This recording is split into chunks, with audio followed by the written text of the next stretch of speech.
नमस्कार दोस्तों, इस सीरीज के माध्यम से मैं आपको यह बता रहा हूं कि गंडमूल नक्षत्र का जन्म भी कई बार शुभ हो जाता है, अच्छा हो जाता है।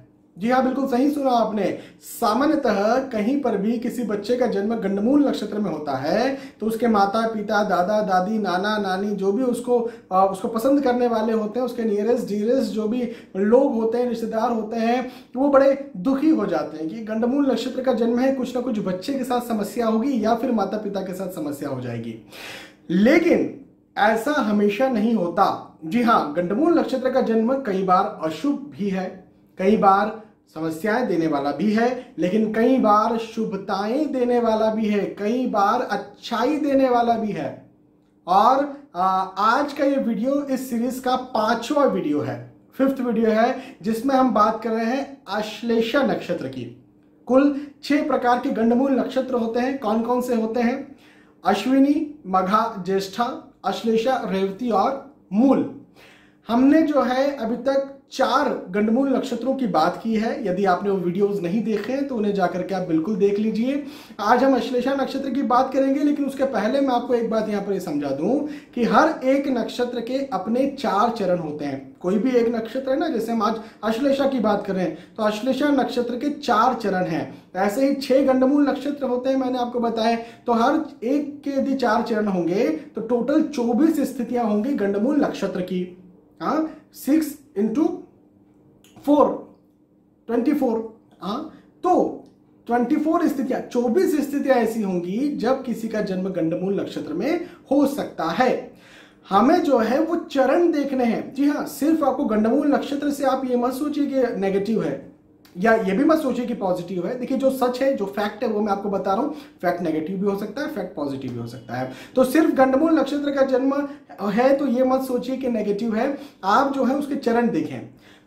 इस पूरे सीरीज में मैं आपको चरण के माध्यम से बता रहा हूं। अभी मैं आपको आश्लेषा नक्षत्र के बारे में बताता हूं। मैं यहां पर आपको बता रहा हूं कि आश्लेषा नक्षत्र के पहले, दूसरे, तीसरे और चौथे चरण में यदि जन्म होता है तो क्या फल मिलता है, क्या प्रभाव होता है। आश्लेषा नक्षत्र के आखिरी चरण से शुरुआत करते हैं, चौथे चरण से शुरुआत करते हैं। यदि आश्लेषा नक्षत्र के चौथे चरण में किसी का जन्म है तो यह अत्यंत शुभ होता है। जी हाँ, बहुत शुभ होता है, बहुत ज्यादा शुभता देने वाला होता है। और शास्त्रों में यह कहा गया है कि यह सुख देता है, भौतिक सुख देता है इंसान को उसके जीवन में। यानी आश्लेषा नक्षत्र के चतुर्थ चरण में यदि किसी बच्चे का जन्म हो गया तो उसको भौतिक सुख सुविधाएं जीवन में मिलनी है, ये बात तय है। अब उस बच्चे को भौतिक सुख सुविधाएं मिलनी है जब तक वो खुद कमाता नहीं, खुद अपने पैरों पर खड़ा नहीं होता। तो किसके द्वारा वो भौतिक सुख सुविधाएं लेगा? अपने माता पिता के द्वारा, अपने बड़ों के द्वारा। तो ऑब्वियसली आप ये कह सकते हैं कि उस बच्चे के जन्म के बाद उसके माता पिता भी इस लायक होते हैं कि वो अपने बच्चों को भौतिक सुख सुविधाएं दें, और ऑब्वियसली तभी दे पाएंगे जब खुद भी भौतिक सुख सुविधाओं में रह पाएंगे। तो माता पिता की उन्नति, माता पिता की सफलता भी, साथ ही साथ उस बच्चे की सफलता भी आगे चल के जो है भौतिक सुख सुविधा कैसे मिलती है? भौतिक जगत में सफलता से। आपका यदि कैरियर अच्छा है, आपके पास पैसा अच्छा है, आपके माता पिता के पास पैसा अच्छा है, तो आपको भौतिक सुख सुविधाएं मिलेंगी।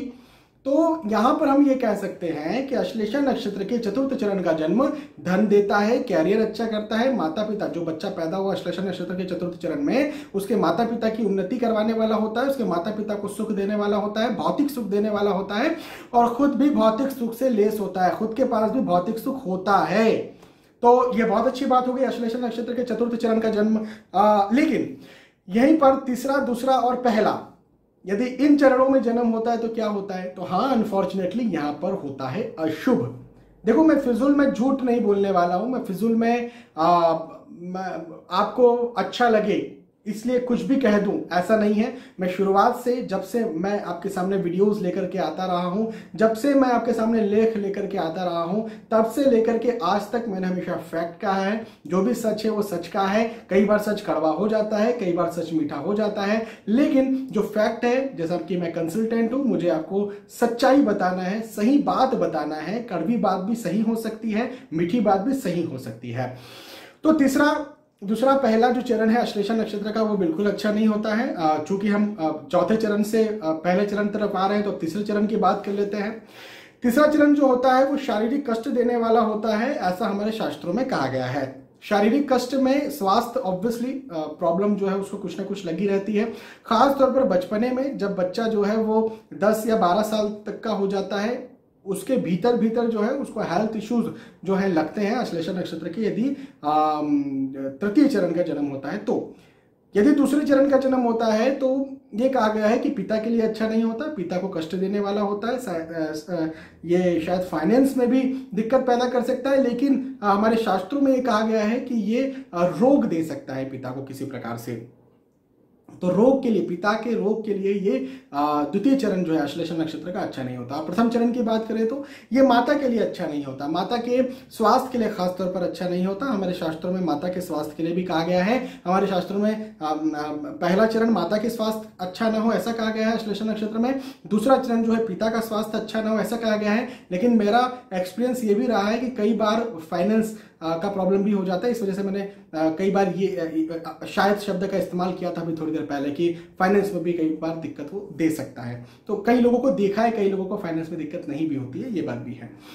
तो यहां पर मैंने आपको आश्लेषा नक्षत्र के 1 से लेकर के 4 चरण के बारे में बताया। चौथा चरण बहुत शुभ होता है, 3 चरण पहले के बिल्कुल अशुभ होते हैं। ठीक है, कोई बात नहीं, लेकिन इसकी पूजा भी होती है, इसके उपाय भी होते हैं। कई जगहों पर आश्लेषा नक्षत्र में यदि किसी बच्चे का जन्म हुआ है तो उसे कहा जाता है सताईसा में जन्म हुआ है। गंडमूल नक्षत्र कई बार नहीं कहा जाता। सताईसा क्यों कहते हैं? इसलिए कहते हैं क्योंकि इस नक्षत्र के 27वें दिन बाद शांति कराना पड़ता है। कहने का मतलब ये कि बच्चे का जिस दिन जन्म हुआ उस दिन से लेकर के 27वें दिन जब वो नक्षत्र फिर से रिपीट हो जाता है तब उसकी शांति करवानी पड़ती है।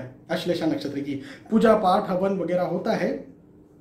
तो इसके लिए आपको अपने नियरेस्ट डियरेस्ट जो भी पंडित जी है जिन पर आप विश्वास रखते हैं उनके पास जाएं, उन्हें बताएं भाई इसी समय का जन्म है, और उनसे जो भी आश्लेषा नक्षत्र में यदि जन्म हुआ है या फिर किसी भी प्रकार के गंडमूल नक्षत्र में जन्म हुआ है तो जो भी विधि विधान वो बताते हैं वो जरूर से आपको करवाना चाहिए। ऑब्वियसली उनके पास जाएं जो लूटते नहीं है, जो फिजूल की पूजाएं आपको ना बताएं, जो काम की जो लिटरली जो हमें करवानी है वही आपको बताएं।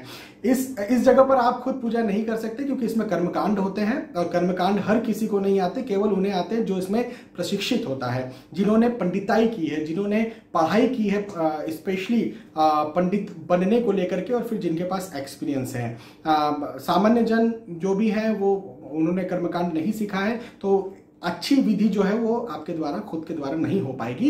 इस वजह से अदरवाइज मैं अधिकतर यही सजेस्ट करता हूं कि आप खुद ही उपाय करें, लेकिन इस केस में मैं सजेस्ट नहीं करने वाला हूं। इस केस में मैं यही कह रहा हूं कि जो भी आपके नियरेस्ट हैं, जो भी आपके विश्वसनीय हैं, उन्हीं पंडित जी से बात करिए, वो आपको बिल्कुल कर देंगे इकोनॉमिकली। तो बहुत बहुत धन्यवाद आपका, आपने आज का वीडियो देखा। 2 वीडियोज और बचे हैं। आज का ये वीडियो भाग 5 है, 5वां भाग है। आने वाले 2 वीडियोज में और भी दूसरे नक्षत्रों को लेकर के मैं बात करूंगा। तब तक के लिए आज के इस वीडियो में आपसे विदा चाहता हूं। नमस्कार।